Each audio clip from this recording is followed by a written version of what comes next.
परमेश्वर यीशु, हम आज के वचन को तेरे हाथ में देते हैं प्रभु। हम मांगते हैं तेरी उपस्थिति यहाँ पर जोरों से आने दे प्रभु। हर एक को छू ले, हर एक के जीवन को बदल प्रभु।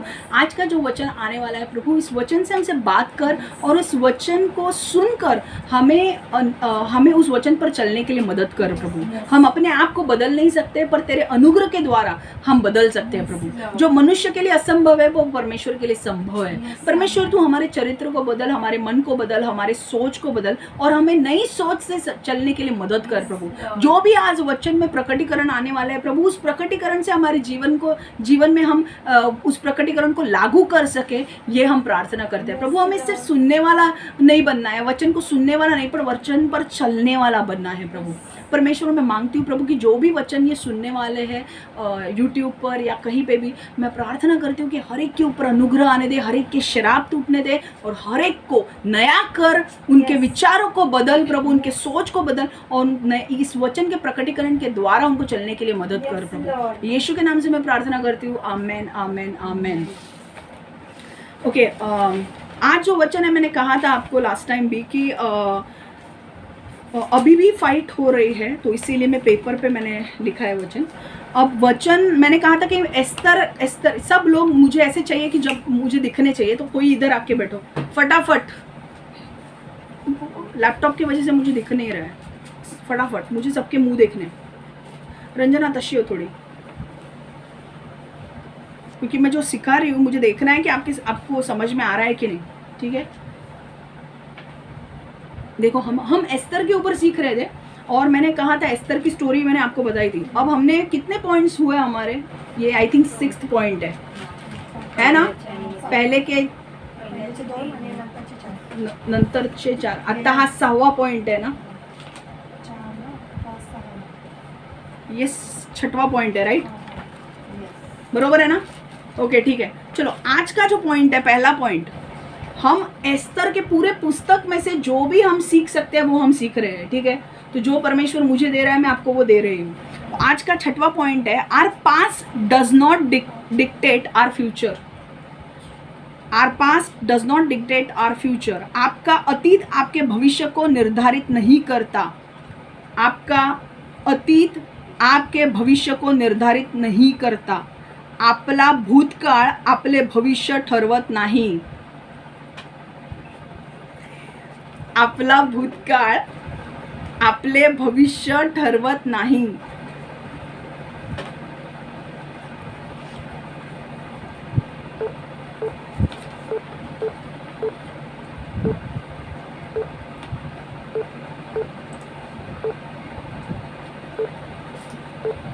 हालेलुया।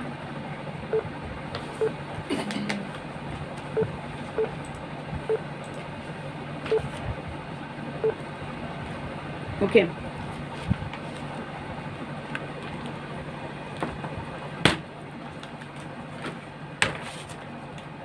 एस्तर जो थी, देखो एस्तर जो थी वो एक साधारण लड़की थी, एक यहूदी समाज की थी। यहूदी समाज को हमेशा एक ऐसा समाज करके देखा गया है जो जहाँ पर सब लोग उसके ऊपर घृणा करते थे, क्रोधित होते थे, गुस्सा करते थे, क्योंकि यहूदी समाज कहाँ से, यहूदी समाज से यीशु आया था।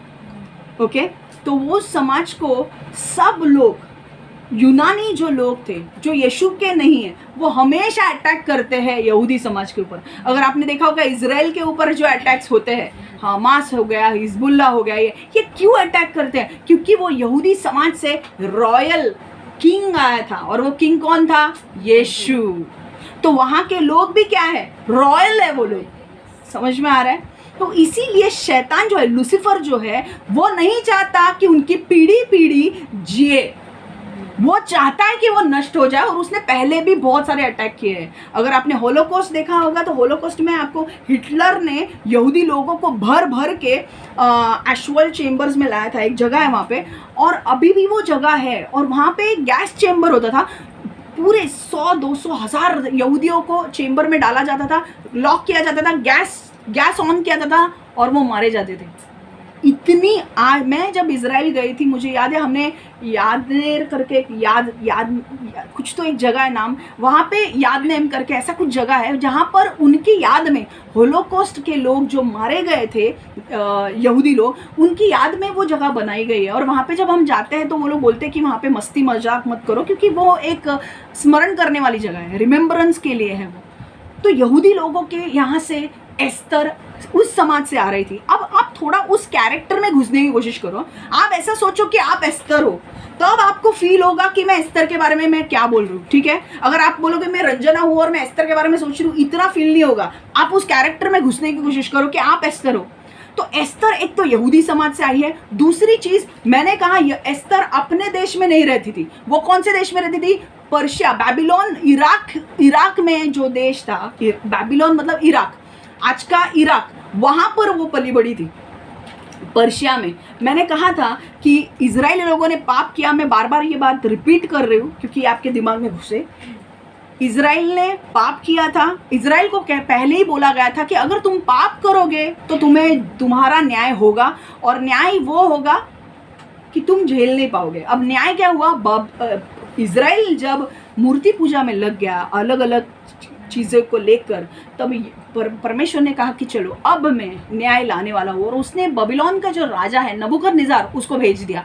नबूकदनेस्सर ने पूरा इजराइल को लूट लिया, सारे लोगों को पकड़ के इराक लेकर गया, बबीलोन में लेकर गया। अब वहाँ पे उनको सेटल कर दिया। यिर्मयाह ने भविष्यवाणी दी थी 70 साल की, वो वहाँ पे रहेंगे। 70 साल के बाद वो छूट जाएंगे वापस। क्यों? क्योंकि एग्जैक्टली 70 साल के बाद पर्शिया का राजा ने बबीलोन के राजा को हरा दिया और पर्शिया का राजा वहाँ पे राज करने लगा। और पर्शिया का राजा परमेश्वर को नहीं जानता था, बट परमेश्वर ने उसके अंदर कार्य किया कि जो लोगों को मेरा मंदिर वहाँ पे तहस-नहस हो चुका है यरूशलेम में, लोगों को यहाँ से वापस भेज यरूशलेम जो बंदी में है, और उनको मेरा मंदिर ठीक करने को बोल। तो बहुत सारे लोग क्या हुए? चले गए। इसलिए वो एजरा उनको सिखाता था, क्योंकि वो वहां से रह के आए थे ना। 70 साल तुम अगर दूसरे देश में दूसरे लोगों के साथ रहोगे तो तुम्हें क्या आने वाला है? तो एजरा जो याजक था वो उन्हें सिखाता था। मैं थोड़ा बैकग्राउंड दे रही हूँ ताकि आपको समझ में आए। तो कुछ लोग यहाँ पर आ गए, क्योंकि जब तुम क्रॉनिकल्स मतलब राजा, एक राजा, दो राजा, इतिहास जब पढ़ोगे बाइबल का, तब तुम्हें ये याद आएगा एजरा कौन था, ये कौन था। इसलिए मैं ज़्यादा एक्स्ट्रा दे रही हूँ, इसलिए मैं ज़्यादा 2 ही पॉइंट्स ले रही हूँ, पर नॉलेज ज़्यादा दे रही हूँ। समझ में आ रहा है? अब ये लोग तो बहुत सारे लोग आ गए, फिर वहाँ पे नेहमाया आया, एजरा आया, ये लोग आए। पर बहुत सारे लोगों ने बोला कि भाई हमें नहीं जाना है वापस यरूशलेम। वो वहीं पे रह गए, और उसमें से एक था मुर्दकाय, और मुर्दकाय के साथ थी एस्तर। और एस्तर कहाँ रह गई? वो यरूशलेम नहीं गई थी, वो दूसरे देश में कैदी बनकर रह रही थी। और उस देश में वहाँ पे अगर बोला होता कि मैं यहूदी हूँ तो उसकी लग जाती। समझ में आ रहा है?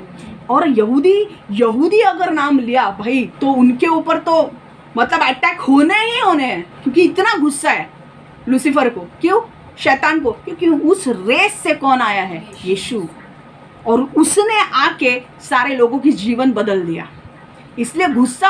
अभी यीशु के ऊपर तो वो लड़ाई कर नहीं सकता, यीशु के पास लड़ाई करने के लिए जा नहीं सकता, उसकी हिम्मत नहीं है। वो भीख उससे मांगता है और काम करता है। पर वो एक व्यक्ति से लड़ सकता है, जो यीशु के बच्चे हैं उनके साथ वो लड़ सकता है, और वही उसकी औकात है। समझ में आ रहा है? तो वो किसके साथ लड़ता है? यहूदी लोगों के साथ।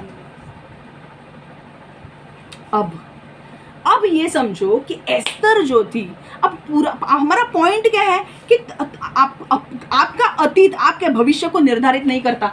एस्तर का क्या अतीत था? एस्तर एक यहूदी थी, हाँ। उसका नाम लिया तो उसके ऊपर अटैक हो सकते हैं। कौन से समाज की है पूछा तो। दूसरा, एस्तर के पास कोई अच्छी क्वालिटी नहीं थी, सिर्फ एक ही क्वालिटी थी कि वो अच्छी दिखती थी। तीसरा, एस्तर जो थी उसके माँ बाप नहीं थे, वो अडॉप्टेड चाइल्ड थी। मुर्दकाय की वो बहन थी, पर उसने अपने बेटी समझ के उसने उसे पाला था। समझ में आ रहा है? अब आप सोचो कि आप एस्तर हो, आप ऐसे जगह पे रह रहे हो।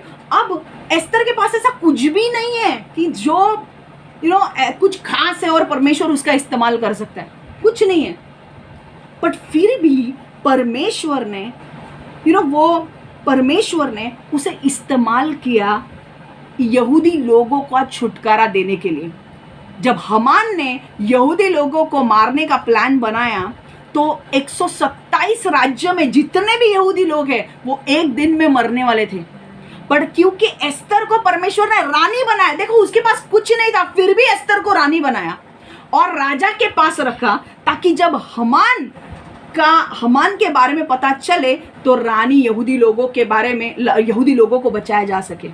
रानी ने राजा से कहा, हमान का प्लान एक्सपोज हुआ और रानी के वजह से क्या हुआ, इतने लोग बच गए, यहूदी लोग बच गए। तो मुझे आपको बताना है कि एक एस्तर कितनी मामूली लड़की थी, कि उसके पास क्या था, मम्मी डैडी का सहारा था क्या? नहीं। बहुत पैसे थे? नहीं, गरीब घर से थी वो। यूनिक क्वालिटी उसके अंदर कुछ नहीं, सिर्फ अच्छी दिखने में थी, बाकी इतना कुछ नहीं था। एडॉप्टेड थी वो, गोद लिया था उसको, यहूदी समाज की थी, यूनिक कोई क्वालिटी नहीं थी, फिर भी परमेश्वर ने उसका इस्तेमाल किया। तुम्हारा पास, तुम कहाँ से आते हो, तुमने क्या किया है, परमेश्वर वो नहीं देखता है। और एक पॉइंट मुझे आपको बताना है, क्योंकि यहाँ पे बहुत सारे लोग हैं जो बार बार ये सोचते हैं कि हमने तो इतना पाप किया है, हमने तो इतना पाप किया है, अब परमेश्वर हमें कैसे इस्तेमाल करेगा। होता है कि नहीं? और मैं सिर्फ आपके बारे में नहीं बोल रही हूँ, बहुत सारे लोग हैं जो हमसे जुड़े हैं, जो यूट्यूब के द्वारा देखते हैं हमें, तो वो लोग भी ऐसे सोचते हैं कि यार हमने तो इतना पाप किया है, इतना पाप किया, अब हमें परमेश्वर कैसे इस्तेमाल करेगा। तो मैं आपको बता रही हूँ कि अगर इन लोगों का परमेश्वर इस्तेमाल कर सकता है तो आपका भी इस्तेमाल कर सकता है। दूसरा मुझे उदाहरण लेना है पतरस का। ओके, पतरस जो था वो एक सादा मछुआरा था, मछली पकड़ने के लिए जाता था, मछली पकड़ के लाता था और उसके दिन का गुजारा होता था। उसने 3 बार यीशु को नकारा था, ठीक है, 3 बार। उसके पास कुछ एजुकेशन नहीं था कि भाई उसके पास, जैसा पौलुस था, पौलुस ने क्या किया था, गमीलियल करके जो था, एक बहुत बड़ा टीचर था गमीलियल, उसके नीचे पौलुस सीखा था क्या, नियम। उसे मूसा के नियम पौलुस को बहुत अच्छी तरह से आते थे, इसलिए उसका दिमाग उन नियमों से भरा था। अब जब यीशु नए नियम लेकर आया तो पौलुस फाइट करने लगा कि ये क्या नए नियम है, पकड़ो और यहूदी लोगों को मारो, क्योंकि मूसा के नियम के साथ यीशु के नियम मैच नहीं होते। इसीलिए वो कहा गया है ना, न्यू वाइन स्किन, है कि नहीं? नया क्या बोलते हैं, न्यू वाइन स्किन को क्या बोलते हैं? नहीं, वाइन स्किन को क्या बोलते हैं? वो जो चमड़े से बना हुआ होता है, एनिमल के चमड़े से, वाइन रखने के लिए एनिमल के चमड़े से एक बनाया जाता था। तो उसमें अगर तुम ये पुराना है और अगर तुम वाइन नहीं डालते हो तो वो फट जाता था। तो इसीलिए वो भी नया चाहिए, जो जिसमें वाइन डालने वाले वो भी नया चाहिए और वाइन भी नहीं चाहिए। अब वो पॉइंट मुझे देखना पड़ेगा क्या है, बट हो क्या रहा था, पौलुस पुराने विचारों का था और यीशु उसके अंदर नए विचार डाल रहा था। समझ में आ रहा है? अगर तुम पुराने विचारों से भरे हो और अगर मैं तुम्हारे अंदर नए विचार डाल रही हूँ, तुम्हें लेने के लिए नहीं होगा। परमेश्वर ने पहले तुम्हें बदलना चाहिए। अब पौलुस जैसे सीखा हुआ था वैसे पतरस सीखा हुआ नहीं था। पतरस तो ना स्कूल में गया था, ना उसे कुछ आता था, ना किसी के अंडर उसने सीखा था, गमीलियल के अंडर या किसी के अंडर, कुछ नहीं आता था उसको। सुबह जाने का, मछली पकड़ के आने का, बेचने का, पैसा कमाने का, बस। 3 बार उसने यीशु को नकारा, 3 बार। यीशु जब क्रूज पर जाने वाला था, यीशु ने कहा मुर्गा 3 बार बांग देगा उसके पहले, 2 बार बांग देगा उसके पहले, तो 3 बार मुझे नकारेगा। और 3 बार पतरस ने यीशु को, जिस समय यीशु का ऐसा समय था कि अब यीशु मरने वाला है, उस समय अगर तुम्हारा दोस्त तुम्हें बिट्रे करे, तुम्हें छोड़ दे, तो तुम्हें कैसे लगेगा कि इतने टाइम तक तू मेरे साथ था, 3.5 साल मैंने जब तुझे सिखाया तब तो तू मेरे साथ था, बट जब मेरे बुरे दिन आए तू मुझे भूल गया। बट फिर भी आपको विश्वास नहीं होगा कि वो पतरस जो मछुआरा था, वो पतरस जिसने यीशु को 3 बार नकारा, उसी पतरस को परमेश्वर ने इस्तेमाल किया बड़े बड़े चमत्कार करने के लिए। आपको पढ़ना है क्या चमत्कार किया उसने? एक्ट्स 4:13 पढ़ो।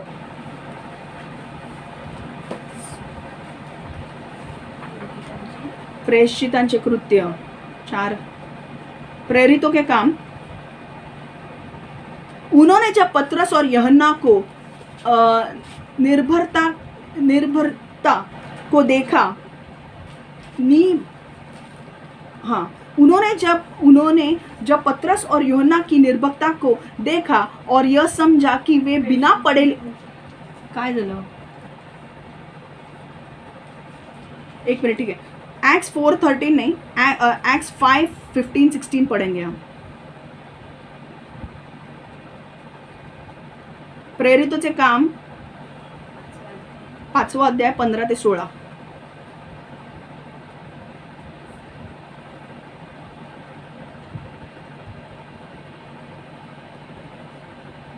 देखो अब क्या हुआ, देखो पतरस के बारे में.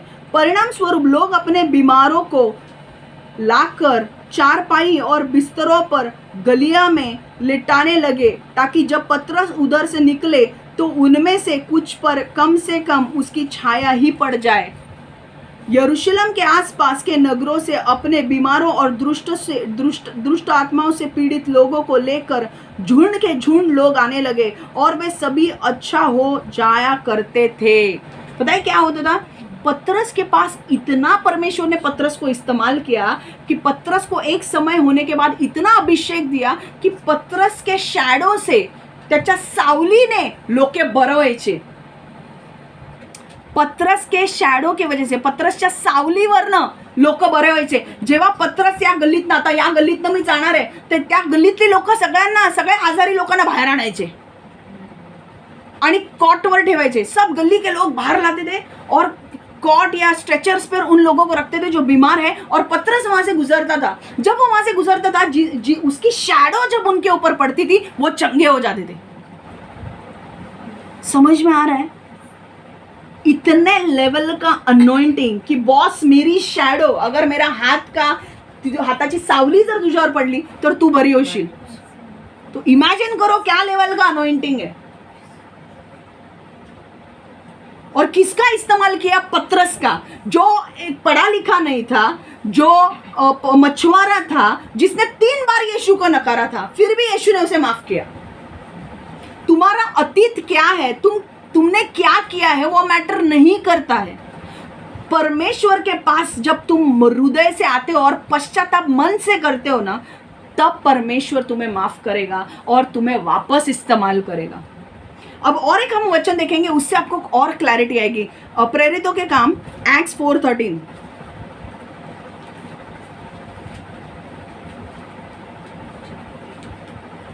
सॉरी मराठीमध्ये नाही वाचलं ना, वाच ना पटकन.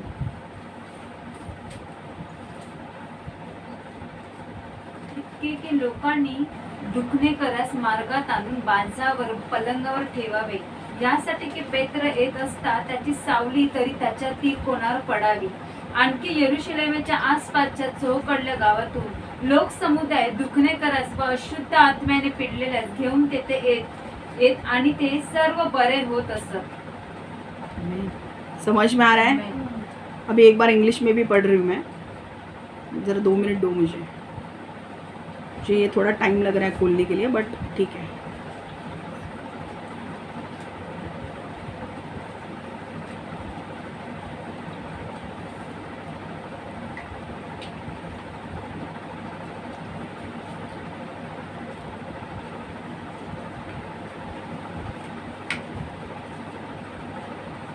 Acts 5:15-16.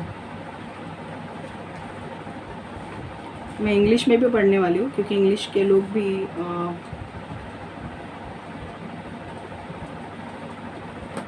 Okay. As a result, Acts 5:15-16, as a result people brought the sick into the streets and laid them on beds and mats, so that at least Peter's shadow might fall on some of them as he passed by.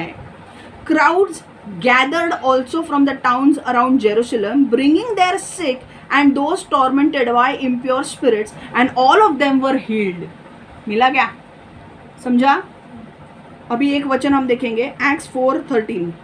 प्रेरितचे काम 4:13. कीर्ती, मी तुला सांगितलं तर watch, नाही तर माझ्या इकडनं open झालं तर मी वाचीन. When they saw, Acts 4:13, when they saw the courage of Peter and John and realized that they were unschooled, ordinary men, they were astonished, and they took note that these men had been with Jesus.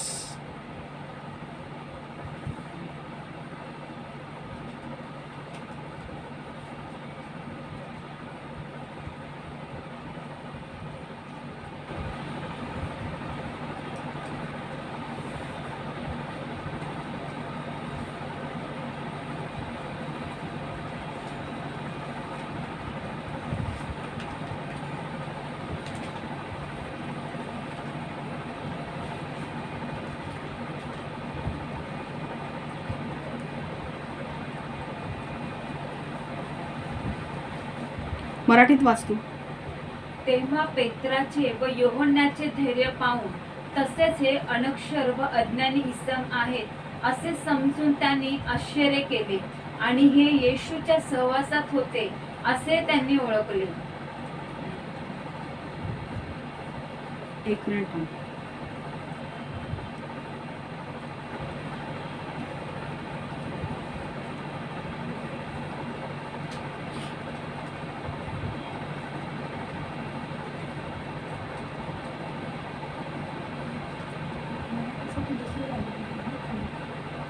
उन्होंने जब पतरस और यूहन्ना की निर्भीकता को देखा और यह समझा कि वह बिना पढ़े लिखे और साधारण से मनुष्य है तो उन्हें बहुत आश्चर्य हुआ.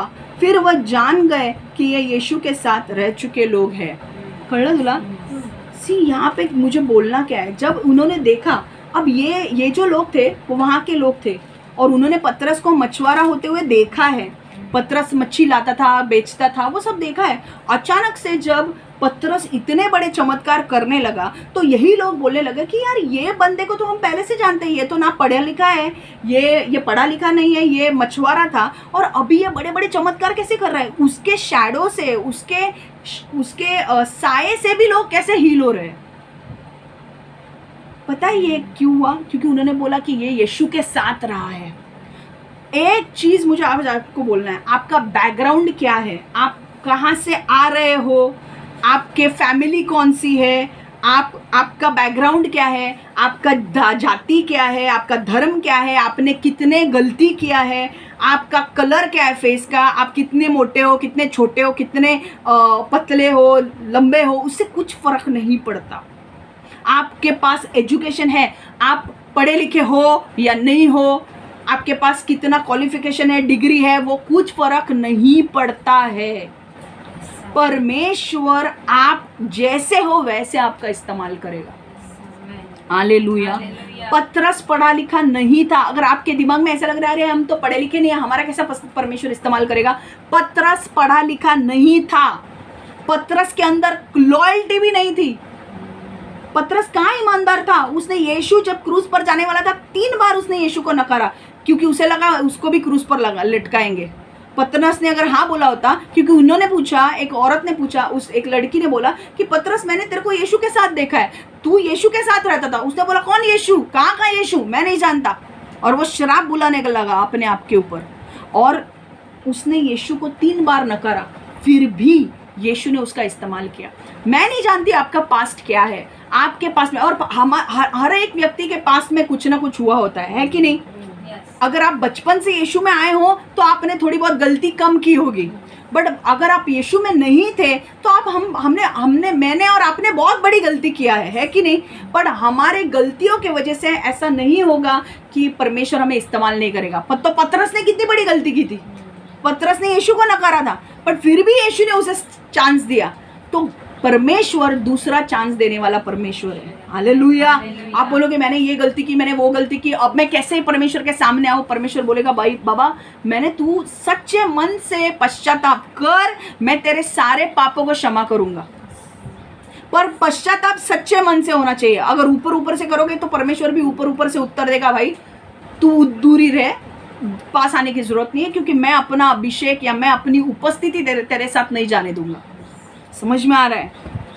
सिर्फ परमेश्वर हमेशा हृदय देखता है. परमेश्वर ये नहीं देखता कि तुम कितने सुंदर दिखते हो, क्योंकि सुंदर दिखने के लिए तो परमेश्वर ने, पता है ना, दाऊद के 7 भाई जब सामने आए तो दाऊद के बड़े भाई भी सुंदर दिखने वाला था और इसीलिए शमूएल ने क्या बोला, अरे ये है क्या पहला वाला जो भाई आया वो, ये तो बहुत ऊंचा भी है, हाइट भी है, इसको बॉडी भी है, तो ये बनेगा राजा इजराइल का.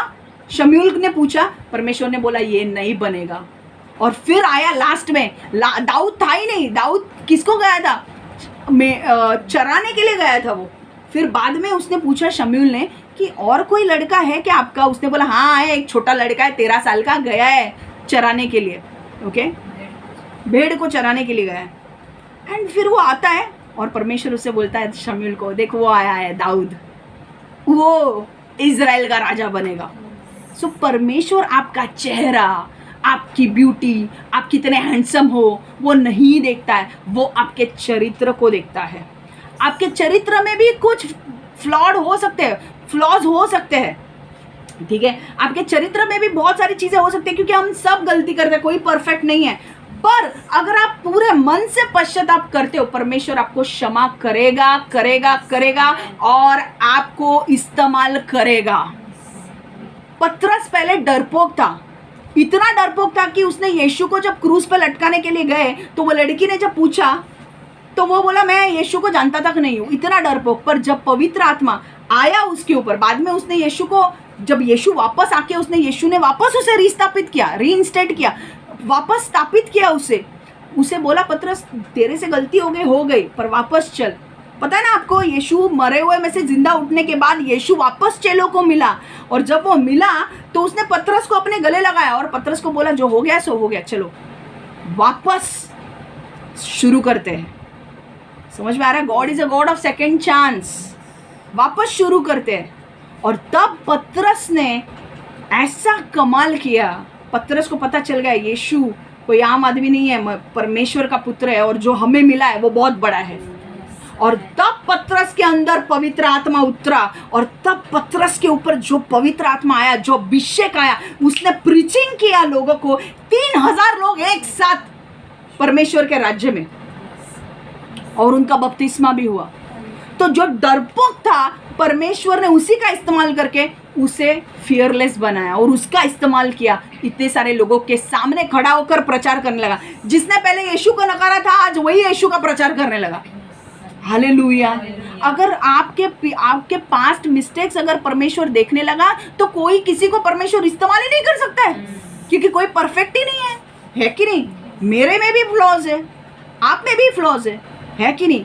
पास्ट में आपने जो भी मिस्टेक्स किए हैं, जो भी है, अगर आप परमेश्वर के सामने हृदय से आते हो कि परमेश्वर मैं पश्चाताप करता हूँ कि मैंने जो किया है वो गलत किया है, मुझे क्षमा कर, परमेश्वर आपको क्षमा करेगा।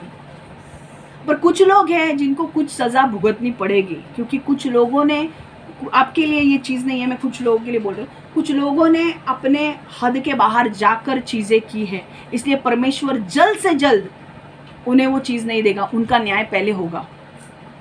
समझ में आ रहा है? क्योंकि परमेश्वर बोलता है जो तूने बोया है वो तू काटेगा। तो थोड़ा टाइम के लिए वो न्याय आएगा, बट एक वक्त होने के बाद, जब तक तू सच्चे मन से पश्चाताप नहीं करते हो, परमेश्वर बोलेगा नहीं, तब तक मैं तुझे नहीं अपना सकता।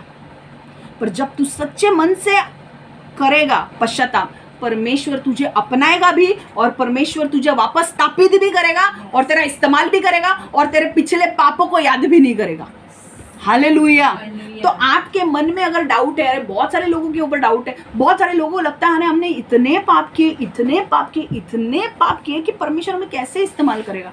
तो आज परमेश्वर वापस आपको बोलना चाहता है कि मैं आपसे प्रेम करता हूँ, और अगर आप सच्चे मन से पश्चाताप करेंगे तो मैं आपको क्षमा करूँगा, और मैं आपको वापस स्थापित करूँगा, और आपका इस्तेमाल भी करने वाला हूँ। आमीन।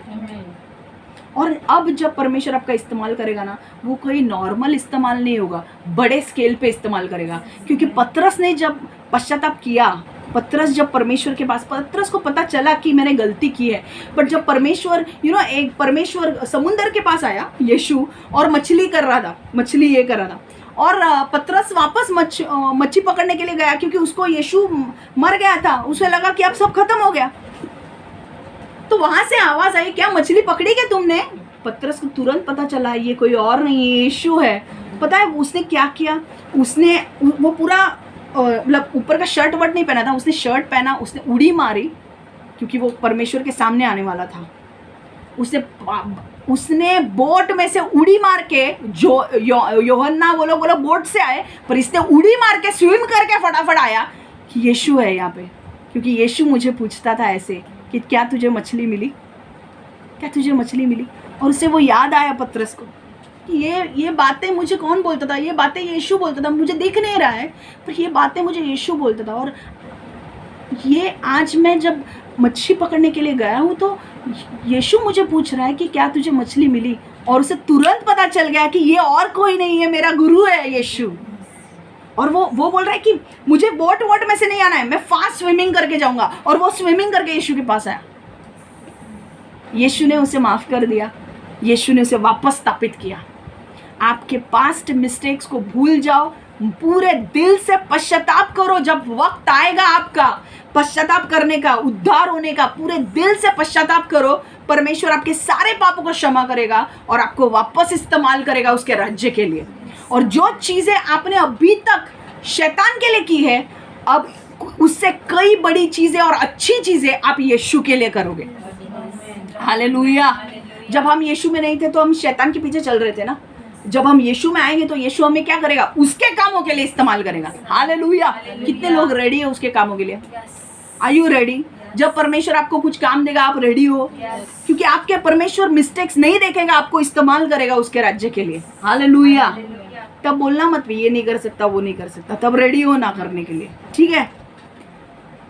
तो एक चीज है, मैं बार बार आपको बोल रही हूँ, आपके एजुकेशन मैटर नहीं करता है, आपके लुक्स मैटर नहीं करते हैं। आप काले हो, मोटे हो, छोटे हो, आपका हाइट 2 फीट है, आपका हाइट 7 फीट है, उससे कुछ फर्क नहीं पड़ता है। क्या मैटर करता है? आपका हृदय। क्या आप दिल से अपने आप को आपने नम्र किया है यीशु के सामने, पश्चाताप किया है? और अगर किया है और आप अगर बोल रहे हो दिल से कि परमेश्वर मुझे तेरी सेवा करनी है, मैंने पाप किए हैं, मैंने बहुत पाप किए हैं, पर मुझे क्षमा कर, मुझे तेरे राज्य के लिए इस्तेमाल कर। परमेश्वर आपके पापों को क्षमा करेगा, आपके पापों को, आपके पास्ट को, आपके अतीत को नहीं देखेगा और आपको इस्तेमाल करेगा। हालेलुया। ये पता नहीं है किसी को तो बहुत सुनना है, इसलिए मैं बार बार वो चीज़ आ रही है। समझ में आ रहा है? मैं पॉइंट इतनी बार रिपीट नहीं करती हूँ, पर पता नहीं ऐसे परमेश्वर मुझे आगे नहीं बढ़ने दे रहा है। ये पॉइंट बार बार बोलने के लिए बोल रहा है। आई होप ये पॉइंट अंदर गया है आपके। So your past doesn't dictate your future. आपला भूतकाळ आपले भविष्य ठरवत नाही. आपका अतीत आपका भविष्य को निर्धारित नहीं करता है. समझ में आ रहा है? अब दूसरा point. With God's help, we can step out in faith and fight our fears. With God's help, we can step out in faith and fight our fears. परमेश्वर की मदद से हम विश्वास के साथ आगे बढ़ सकते हैं और अपने डर से लड़ सकते हैं. परमेश्वर की मदद से हम विश्वास के साथ आगे बढ़ सकते हैं और अपने डर से लड़ सकते हैं. परमेश्वराच्या मदतीने आपण विश्वासाने पुढचे पाऊल उचलू शकतो आणि आपल्या भीतीशी लढू शकतो.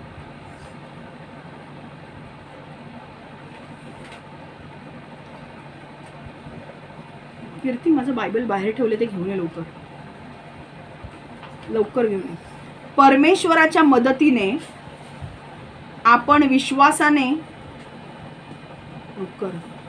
परमेश्वराच्या मदतीने आपण विश्वासाने पुढचे पाऊल उचलू शकतो आणि आपल्या भीतीशी लड़ू शकतो. परमेश्वर की मदद से हम विश्वास के साथ आगे बढ़ सकते हैं और अपने डर से लड़ सकते हैं. With God's help, we can step out in faith and fight our fears.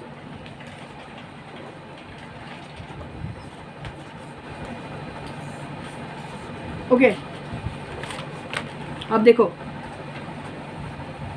Esther जो थी, एस्तर को परमेश्वर ने, मैंने कहा एस्तर के पास कोई क्वालिटी नहीं थी, कोई अच्छा नहीं था, फिर भी परमेश्वर ने एस्तर को यूज़ किया. ठीक है, किसके लिए? छुड़ाने के लिए. 1 मिनट रुको भैया, मुझे वो ओपन कर लो क्योंकि ये ओपन करने देगा कि नहीं मुझे पता नहीं.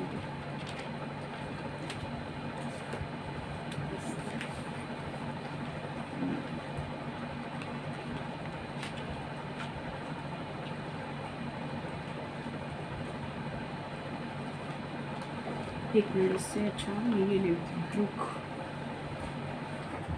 ओके, एस्तरचं काढून ठेवा. 4, 7, 11.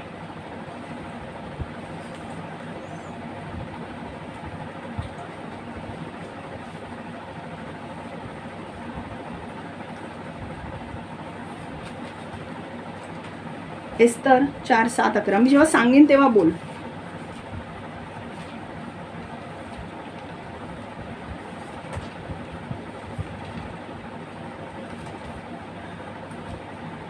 ओके,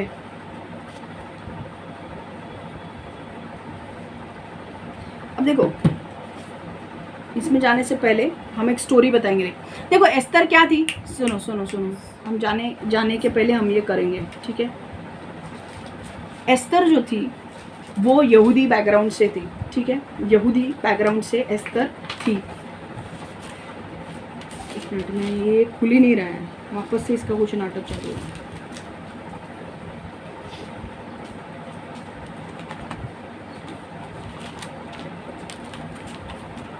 हिंदीचं ओपन होणार तुझ्याकडे मराठी ओपन आहे ना?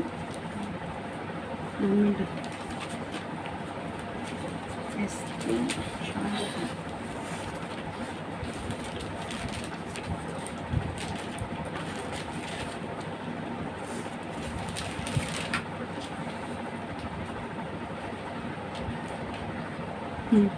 ठीक है, चलो अभी हम करते हैं। एस्तर जो थी वो यहूदी समाज की थी, उसमें दिखने में कोई ये नहीं था, कुछ भी अच्छे गुण नहीं थे, सिर्फ दिखने में अच्छी थी, बाकी कुछ इतना कुछ था नहीं। वो दूसरे देश से आई हुई लड़की थी, ठीक है, फिर भी परमेश्वर ने उसे रानी बनाया और उसकी शादी हो गई शयर्श राजा के साथ, ठीक है। अब शयर्श राजा के साथ जब शादी हो गई तो मैंने क्या कहा था कि एक वक्त आया जब उसने नहीं बताया था कि वो कौन से समाज की है, उसने सिर्फ ये बताया था कि मैं ये एस्तर नाम करके बोला था, पर कौन से समाज की उसने नहीं बोला था। अब ऐसा हुआ कि मैंने लास्ट टाइम बताया था कि हमान ने प्लान किया था कि सारे यहूदी लोगों को मार डालना है।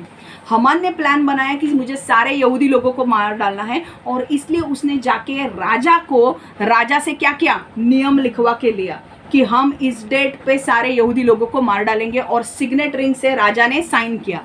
अब इतना होने के बाद जब मोर्दकाई को ये बात पता चली कि भाई ये हमान ने ये प्लान बनाया कि सारे यहूदी लोगों को मार डालना है, तो मोर्दकाई ने एस्तर को बोला कि भाई एस्तर तू जाके राजा से बात कर।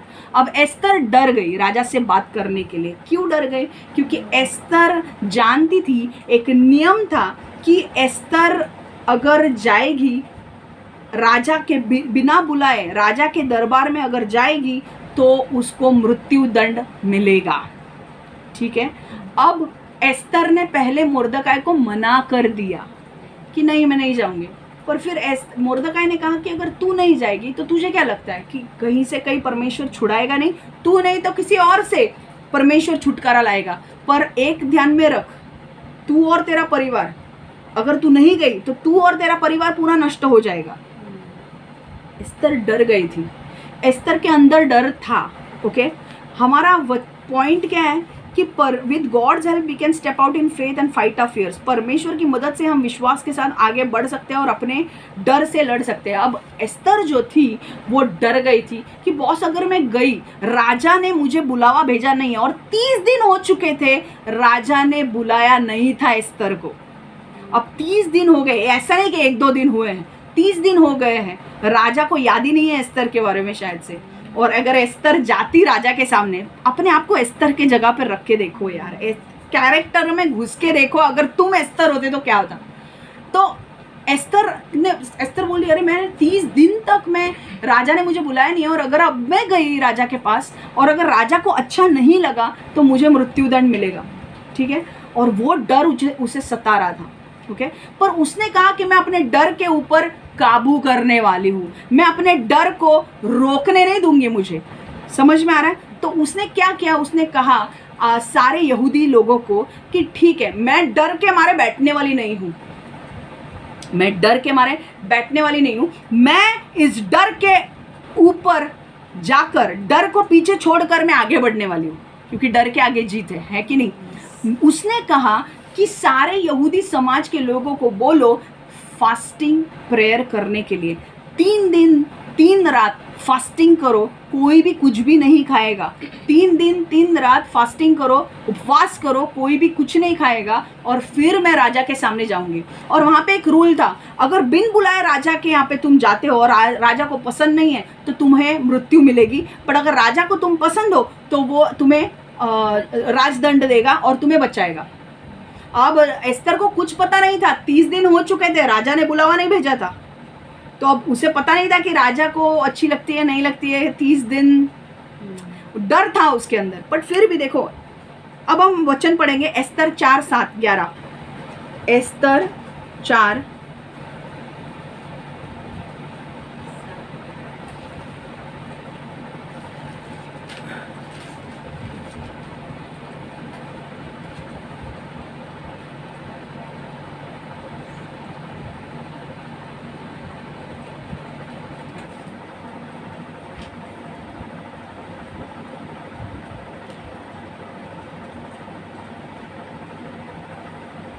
हिंदी बायबल कोणाकडे आहे?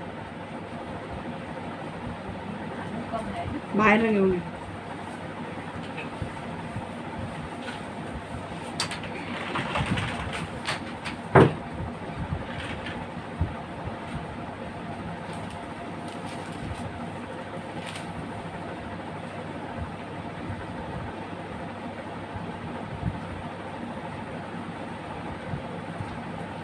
ओके, इंग्लिश में मैं पढ़ रही हूँ. एस्तर 4:7-11.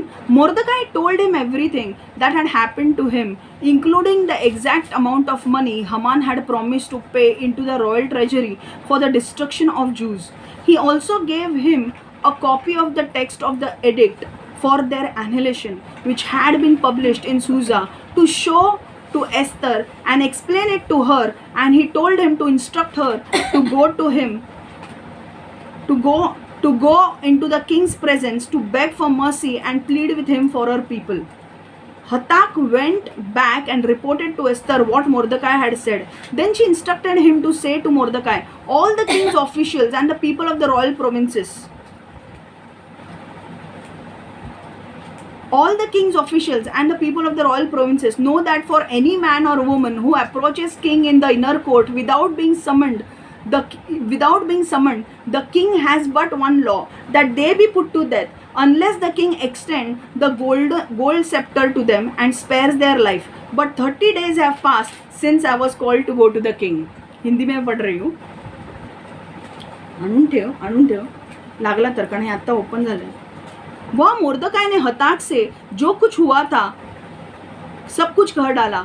उसने हताक को यह भी बताया कि हमान ने यहूदी की हत्या. देखो अब हो क्या रहा था, वो ऐसा रहा था कि मराठी और हिंदी में भी पढ़ने वाली हूँ, बट अगर मैं थोड़ा बैकग्राउंड दूँ तो आपको फटाक से समझ में आएगा. जब हमान ने यहूदी लोगों के लिए वो नियम निकलवाया और सिग्नेट रिंग पे राजा का ये लिया, हमान ने राजा को बोला कि मैं 10,000 चांदी के सिक्के तेरे राज खजाने में डालूंगा. तो राजा ने बोला इसकी कोई ज़रूरत नहीं है, तू मेरे लिए अच्छे के लिए कर रहा है तो ठीक है. पर उसने क्या बोला था, मैं 10,000 चांदी के सिक्के डालूंगा. 10,000 चांदी के सिक्के उस टाइम पे बहुत बड़ी रकम होती है, और वो मैं तेरे खजाने में डालूंगा. पर तू क्या कर, यहूदी लोगों को मार डाल. पैसे दे के काम करवा लिया. आजकल बहुत पैसों से काम होता है. पैसे दे के झूठ बोलो, पैसे दे के ये करो. समझ में आ रहा है? बट परमेश्वर इतना बड़ा है ना कि तुम पैसे दे के भी जो काम करवाओगे ना दूसरों का मुंह बंद करने के लिए, परमेश्वर उनका ही मुंह खोलेगा और सच्चाई बाहर निकालेगा. हालेलुया.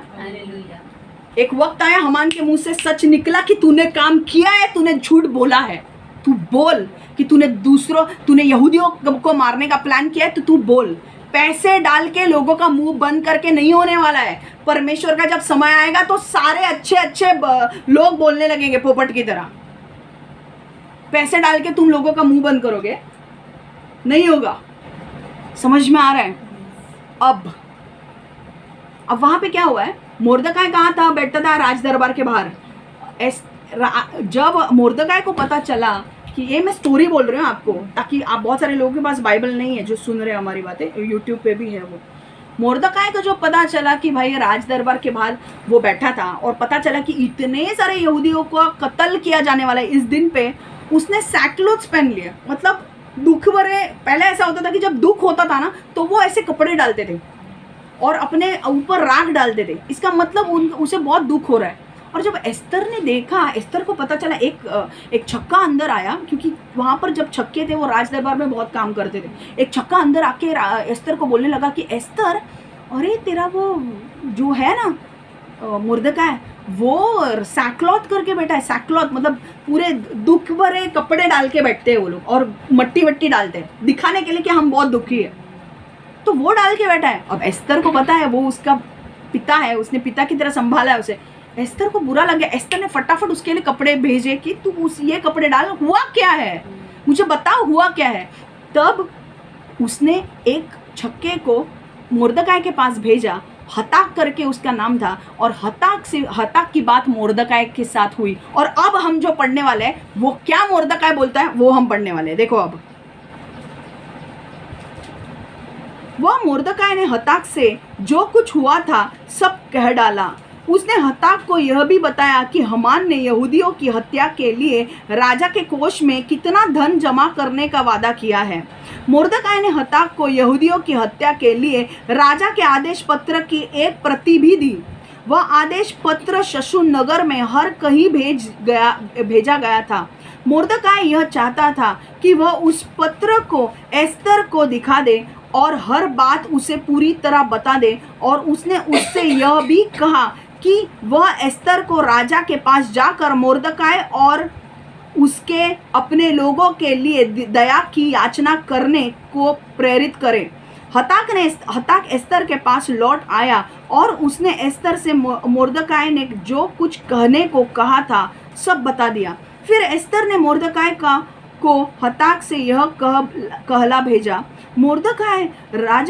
मुर्दके राजा के सभी मुखिया और राजा के प्रांतों के सभी लोग यह जानते हैं कि किसी भी पुरुष अथवा स्त्री के लिए राजा का बस यह एक नियम है कि राजा के पास बिन बुलाए जो भी जाता है उसे प्राण दंड दिया जाता है। इस नियम का पालन बस एक ही स्थिति में उस समय नहीं किया जाता था, जब राजा अपने सोने के राजदंड को उस व्यक्ति को और बढ़ा देता था। यदि राजा ऐसा कर देता तो उस व्यक्ति के प्राण बच जाते थे। किंतु मुझे 30 दिन हो गए हैं और राजा से मिलने के लिए मुझे नहीं बुलाया गया है। समझ में आया स्टोरी?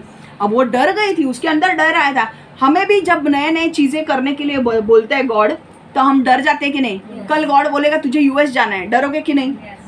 भाई यूएस का कुछ हमको पता नहीं है क्या है, थोड़ा डर तो आएगा कि नहीं, क्या होगा क्या नहीं। अब मुझे याद है, देखो मैं एक एग्जांपल देती हूँ। मुझे परमेश्वर ने बोला ताइवान जाना है। मैंने बोला ताइवान जाना है तो वहाँ पे कुछ चाइनीज़ वाइनीज़ लोग होते हैं, अपने को क्या पता, चाइनीज़ का कुछ पता नहीं, तो उधर कैसे जाएंगे हम? पता नहीं कौन सी भाषा, ताइवानीज़ बोलते हैं वो लोग, पता नहीं कौन सी भाषा बोलते हैं, बट जो भी है, मुझे उतना टाइम नहीं था कौन सा डिटेल में करने के लिए, बट इतना समझ में आता था कि ये बोले चाइनीज़ दिखते हैं, बिकॉज चाइना का कंट्रोल है ताइवान के ऊपर, ठीक है। अब मैं वहाँ पे गई, अब मुझे वो पासपोर्ट इमिग्रेशन में पूछता है कि भाई कौन से होटल में रहने वाले हो, किधर है तुम्हारा ये। मैंने बोला सिंचू बोलने के बाद वो हंसने लगा, क्योंकि मेरे जो प्रोनाउंसिएशन है और उसका जो प्रोनाउंसिएशन है वो अलग है।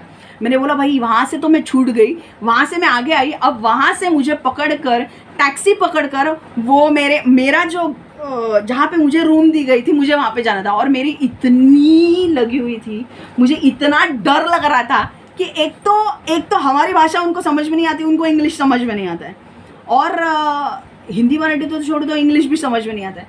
अब एड्रेस उनको बोले कैसे? नए देश में तुम जा रहे हो यार, तुम्हारे साथ दूसरा कोई नहीं है, तुम्हें कैसे समझेगा? फील करो तुम अकेले हो, तुम वहाँ पे हो, ऐसा फील करो। क्षमा नहीं जा रही है, तुम जा रहे हो, और अब तुम्हें अरे उनका क्या है, वो क्या बोल रहे हैं तुमको नहीं पता, मैं उनको क्या बोल रहा हूँ उनको नहीं पता। मैंने बोला गॉड अभी हो गया मेरा, इधर ही मैं को कैसे रूम में पहुँचने वाली मेरे को पता नहीं। मैंने जीपीएस ऑन किया, मैंने उसको बताया भाई ये यहाँ पे, फिर उसने मुझे ऐसा कुछ किया, हाँ। मैंने बोला अच्छा उसको समझा समझा। मैंने जीपीएस ऑन किया, मैंने बोला भाई जीपीएस से डायरेक्शन, उसका जीपीएस चल रहा था नहीं चलता था, पर मेरा जीपीएस चल रहा था भाई, अच्छा हो गया। और अच्छा हुआ, थैंक गॉड। मतलब मैं वहाँ पे गई तो वो मेरे को पूछ रहा है अभी लेफ्ट लेना है राइट, मैंने बोला मेरे को क्या पता फिर भी जीपीएस क्या बोल रहे, जीपीएस बोल रहा है यहाँ पे घूमो वहाँ पे घूमो। मैंने बोला राइट ले। अरे यार पूरा डर के मैं वहाँ पे पहुँची, पर मैं पहुँची। अगर एंड ताइवान में मुझे कम से कम 5 दिन निकालने थे, ओके, मेरे कॉन्फ्रेंस था और मुझे 5 दिन निकालने थे, और वो मेरी एक टेस्ट थी कि मुझे जाके वो कॉन्फ्रेंस अटेंड करना है। और 5 दिन सुबह 8 साढ़े 8 बजे से जो शुरू होता था, ओके, मैं वहाँ पे बराबर पहुँच गई, हाँ, बाय द वे, परमेश्वर को धन्यवाद। पर अगर मैंने हिम्मत ही नहीं की थी तो मैं क्या पहुँचती? परमेश्वर ने आगे का संभाल लिया। अब मुझे याद है 8:30 बजे कॉन्फ्रेंस शुरू होता था, 8:30 बजे भाई उठो, जल्दी उठो, कपड़े, और वहाँ से हमारी जो रूम थी वहीं से प्रेज एंड वर्शिप वाले जो वर्शिप लीडर्स वो टीम थी ना, वहीं से गाड़ियाँ निकलती थी, तो मैं उनके गाड़ी से ही वहाँ पे होटल सिंचू में जाती थी। सिंचू करके एक होटल है, वहाँ पे जाती थी, तो वहाँ पे सब चालू हो जाता था। 8:30 9 बजे 9 साढ़े 9 बजे वो चालू हो जाता था कॉन्फ्रेंस, और 9 साढ़े 9 बजे होके वो कॉन्फ्रेंस रात के 9 बजे तक रहता था। और पता है आपको, खाने पीने के लिए कुछ नहीं, मतलब वहाँ के लोगों को तो ठीक है, और वहाँ के 23 देश के लोग वहाँ पे आए थे, 23 देश के लोग, वो एक्चुअली कॉन्फ्रेंस था ताइवान के लिए, बट अलग अलग देश के राज्य के लोग वो उस कॉन्फ्रेंस में आए थे और मैं इंडिया की तरफ से गई थी, मैं इंडिया को रिप्रेजेंट कर रही थी। और मुझे याद है यार, खाने का क्या, मैं खाने फिश फिंगर वो बर्गर था, मैं वही वहाँ पे मैकडोनल्ड्स था, मैंने बोला भाई मैकडोनल्ड्स एक तो कॉमन लग रहा है भाई, वहीं पे घुसो, क्योंकि बाकी कुछ खा ही नहीं सकते वहाँ पे, बाकी क्या खाएंगे मुझे तो कुछ पता नहीं। मैंने वो फिश फिंगर करके एक बर्गर मिलता था, वही मैं खाती थी। मैं बोलती थी कि यार गॉड मेरे को 5 दिन कैसे निकालूं मैं, आप विश्वास नहीं करोगे, मैं दिन रात सुबह बर्गर शाम को बर्गर सुबह, और मेरे पास पैसे भी लिमिटेड थे, मुझे 5 दिन कैसे भी करके निकालना। अपने पास बहुत कुछ पैसे नहीं थे, मैं अपना पैसे खुद के पैसों से अरेंज करके गई थी, जो मेरे पैसे थे सब उड़ा दिए ताइवान के ट्रिप पे। पर वो मेरी बड़ी टेस्ट थी कि बिना 1 रुपया के मैं तुझे संभालूंगा। मेरा बैंक बैलेंस 0 हो गया, तब मेरा बैंक बैलेंस 0 हो गया। और तब आज तक, अभी अब ताइवान को जाके आए, ताइवान को मैं कब गई थी 2018, अब से आज तक 0 बैलेंस पे परमेश्वर मुझे संभाल रहा है। एक दिन नहीं हुआ है कि मैंने खाना नहीं खाया है, कपड़े नहीं पहने, बाहर नहीं गए। हम दूसरों को देते हैं, हम दूसरों को भी ट्रीट है, ले गए अपने पास नहीं है तो मैं दे रही थी ना, याद है ना वो मारामारी करके आए थे, खतरनाक। पता नहीं 100-150 रुपये किधर। अरे यार मैं अभी बोलूँ, मैं सुबह फिश फिंगर, शाम को फिश फिंगर, और मैंने इसको बोला था भाई तू चूड़ा बिड़ा करके दे खाने को, मेरे को कुछ नहीं है वहाँ पे, वही खा के मैं दिन निकालती थी। अभी क्या करूँ मैं, आपको विश्वास नहीं होगा, पता नहीं परमेश्वर ने कैसे एक लेडी को अरेंज किया। वो मेरे बाजू में थी, एक पास्टर थी, वो पास्टर बन रही थी और उसके 2-3 बच्चे थे, बच्चियाँ थी। तो उसने मुझे बोला कि आज तू ना मेरे साथ चलेगी, मेरे लड़की का जो एक फ्रेंड है वो गाड़ी लेकर आ रहा है। मैंने बोला भाई एक तो मेरे को दूसरों के लोगों के साथ जाने को अच्छा नहीं लगता है भाई, अपना अपना खा पी के निकलो, मुझे नहीं अच्छा लगता है किसी के साथ की। अरे कौन है तू, और तेरे बेटे का फ्रेंड आ रहा है गाड़ी से, मेरे को क्या कर रहे है भाई, नहीं तू हम। पर उसको एक वो लेडी को एक था कि वो एक प्यार दिया था परमेश्वर ने उसको, मेरे अंदर, उसके अंदर मेरे लिए प्यार दिया था। मैंने बोला ये औरत मेरे को छोड़ ही नहीं रही है, नहीं तू चल चल चल।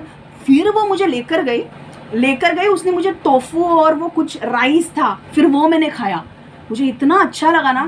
3 दिन हो चुके थे, बर्गर सुबह, बर्गर रात को, बर्गर सुबह, और उतना ही खाना, क्योंकि पैसे ज़्यादा नहीं थे।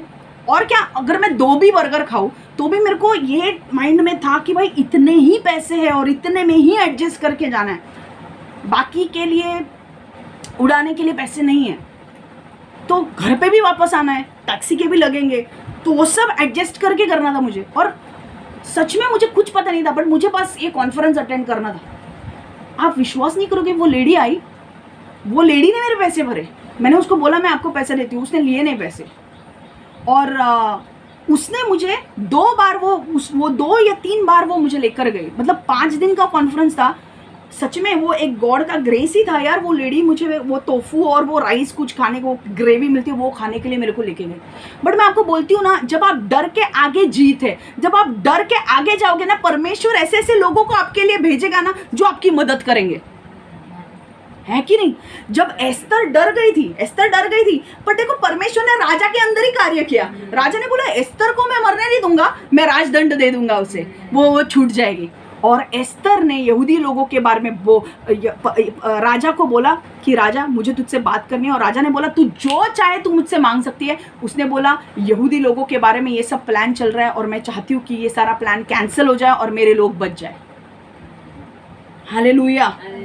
बट और एक चीज़ जो मुझे यहाँ से एक बतानी है कि एस्तर ने और एक चीज़ सबसे इम्पोर्टेंट की कि एस्तर ने सारी चीज़ें, सारे लोग, यहूदी लोगों को इकट्ठा किया और उन्होंने बोला कि मैं अब जाने वाली हूँ राजा के सामने, अगर मैं मर गई तो मर गई, पर फास्टिंग प्रेयर करो। तो सारे जो समाज के लोग थे, यहूदी समाज के लोग, उन्होंने उपवास प्रार्थना की 3 दिन 3 रात, और फिर एस्तर विश्वास के साथ राजा के सामने गई। मैं आपको बोलना चाहती हूँ कि जब भी आपको आपके जीवन के मेजर डिसीजंस लेने हैं, आप फास्टिंग करो, प्रेयर करो और फिर विश्वास के साथ कदम बढ़ाओ। उपवास करो, प्रार्थना करो और फिर विश्वास के साथ कदम बढ़ाओ। जब आप उपवास और प्रार्थना करते हो, परमेश्वर का फेवर आपके ऊपर आता है और फिर कदम बढ़ाओ। डर, देखो एक चीज ध्यान में रखना, कई बार परमेश्वर यीशु में आने के बाद भी आपको ऐसे ऐसे चीजें करने को बोलेगा जो आपको आपके दिमाग के बाहर है। वो चीजें तो आपको लगेगा कि ये क्या है यार, किधर मेरे को भेज रहा है गॉड। अब ताइवान जाना कोई मामूली बात नहीं थी भाई, सब चाइनीज़ लोग, अरे सब चाइनीज़ लोग। और एक लड़की आके मेरे को बोलती है, oh I love Indians, I love Indians, मुझे इंडियन लोग बहुत पसंद है, तो क्या मेरे साथ खाना खाने चलेगी। एंड क्षमा बिंग क्षमा, मतलब क्षमा किसी के साथ नहीं जाती है खाने पीने को, बट फिर भी पता नहीं, मतलब मुझे नहीं, मन नहीं था यार। मैं एक तो 8:30 बजे से आओ रात को 9 बजे तक, और मैं इतना किसी के साथ घुल मिलती नहीं हूँ यार। बट वो लोग के पास जो था ना कि ए चलना चलना चलना, मैंने बोला ये चल। फिर भी वो लड़की मेरे साथ आई और हमने साथ में खाया, बट उसके इंडियन फ्रेंड्स बहुत थे। सो शी वॉज लाइक, अरे मैं चाइनीज़ हूँ बट मुझे इंडियंस बहुत अच्छे लगते हैं। मैंने बोला मैं वेरी गुड हूँ। बट एक मैं आपको बोलती हूँ ना, मेरा ताइवान जाना, वहाँ पर वो उसके साथ बात करना इमिग्रेशन ऑफिसर के बाद, अपने को एक तो आता नहीं है, उसको उनको चाइनीज़ इंग्लिश समझ में नहीं आता है, तो वो एक देखो, वो वहाँ पे वो रूम में बराबर से मैं पहुँच गई, ठीक है।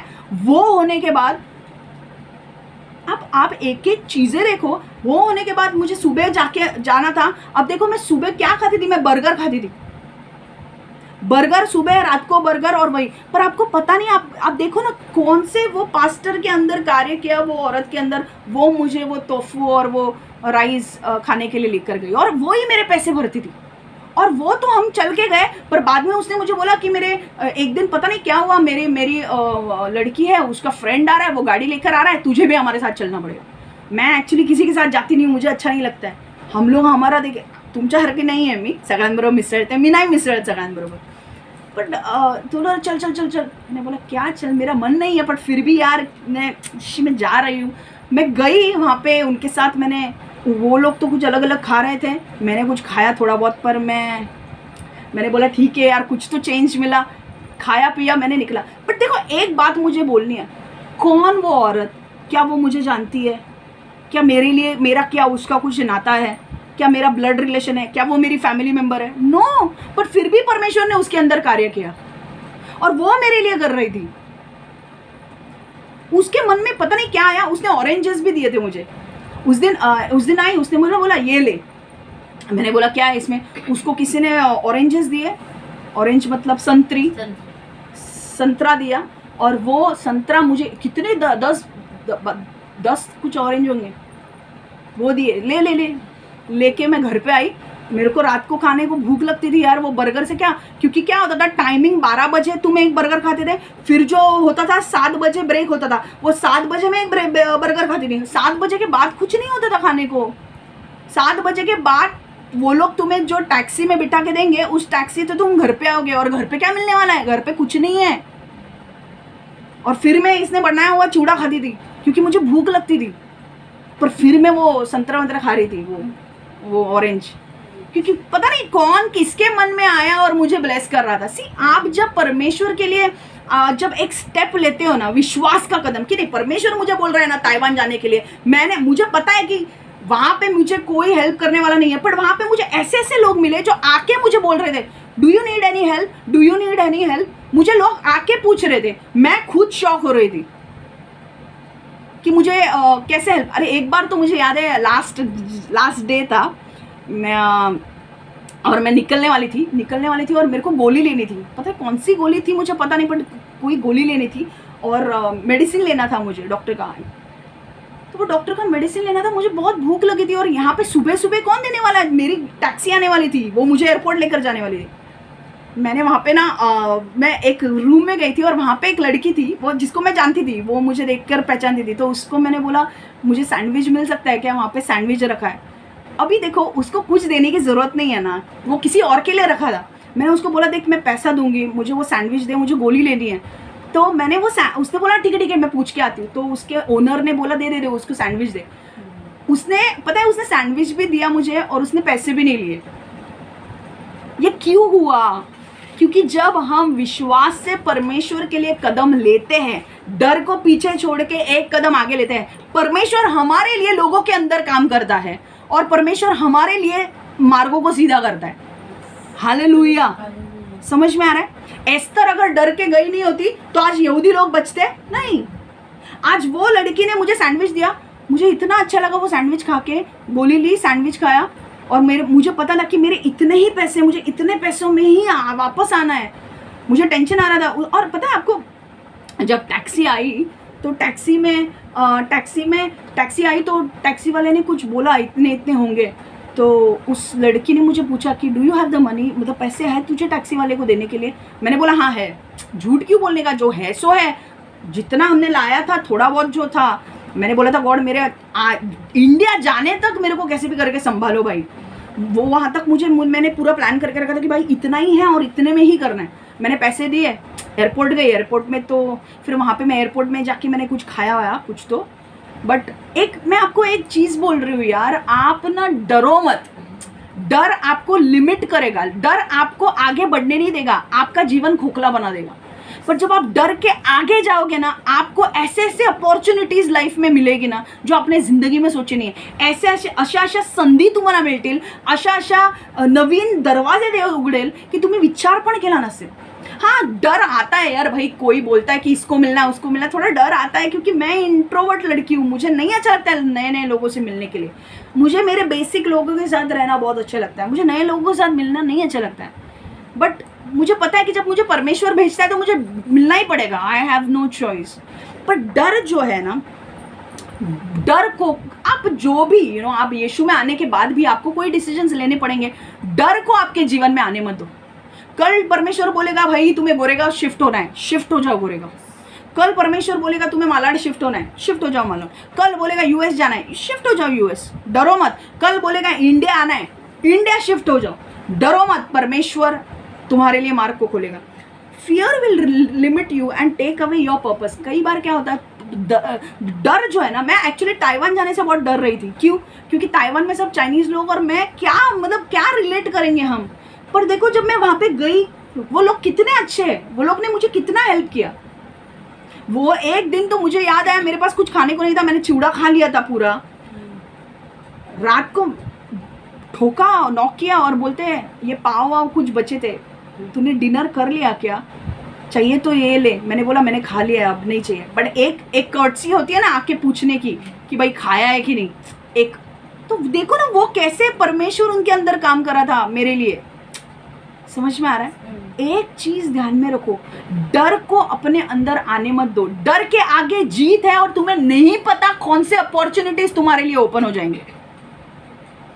समझ में आ रहा है? कौन से अपॉर्चुनिटीज तुम्हारे लिए ओपन होंगे, क्या ओपन होगा तुम्हें नहीं पता। डर को अंदर आने मत दो। और तुम कई बार पता है, तुम सिर्फ you are just one step away from your champions trophy. तुम सिर्फ एक एस्तर जो थी, एस्तर ये रूम में होगी और 2 रूम छोड़ के राजा का महल होगा जहाँ पे उसका राज दरबार होगा।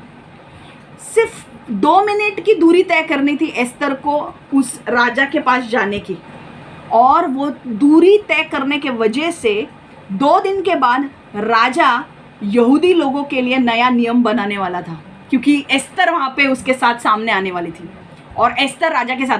आज अगर एस्तर नहीं गई होती 2 रूम छोड़कर राजा के पास, क्या यहूदी लोग बचते?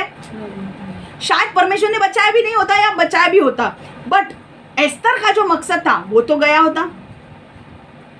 2 रूम छोड़ के राजा के पास जाना है, 2 मिनट का काम नहीं है, पर डर कितना था, डर कितना था, कॉस्ट क्या थी, जान जा सकती है।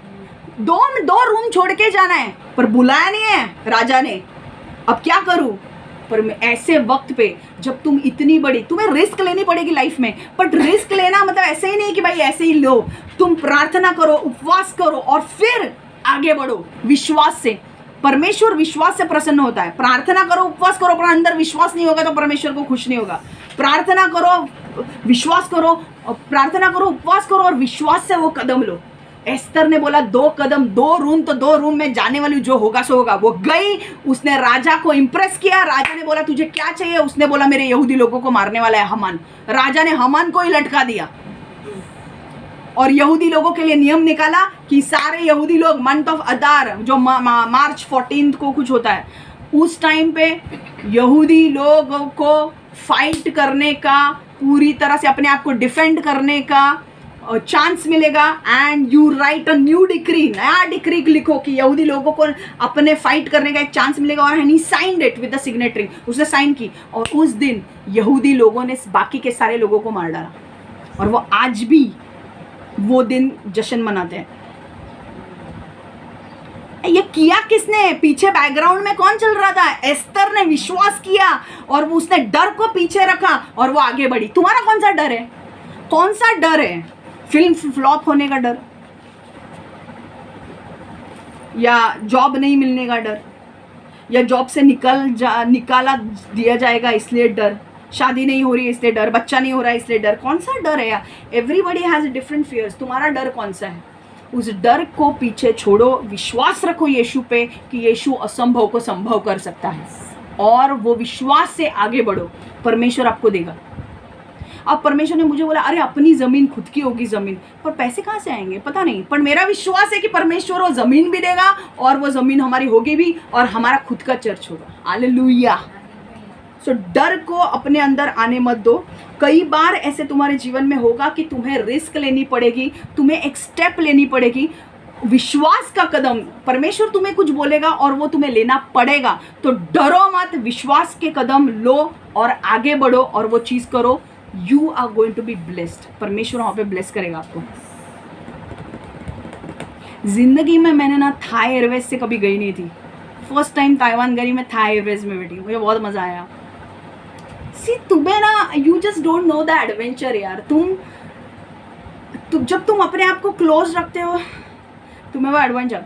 सी मैं लोगों से नहीं मिलती हूँ, पर जब परमेश्वर मुझे कोई काम देता है, ये करना है वो करना है, मुझे डर भी लगता है, फिर भी मैं जाती हूँ। लोगों से मैं नहीं, मेरे को इंटरेस्ट नहीं है लोगों से मिलने के लिए। मेरा जो काम है उन लोगों से मिलना है, उन लोगों से मिलके आना है, मैं वो करती हूँ, वो मुझे करना पड़ेगा, ठीक है। वो एक एडवेंचर होता है जब परमेश्वर तुम्हें बोलता है तुम्हें ये करना है।